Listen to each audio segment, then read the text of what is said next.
மட்டும் அடக்கலாம், முயற்சி பண்ணி பார்க்கலாம். முன்ன பின்ன ஆகிவிட்டால் தப்பே இல்லையே.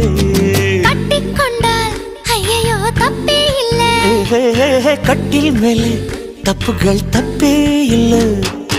தப்பே இல்லை, தொட்டுக்கோ தப்பே இல்லை. தள்ளி நின்னா வாழ்க்கையில் உப்பே இல்லை.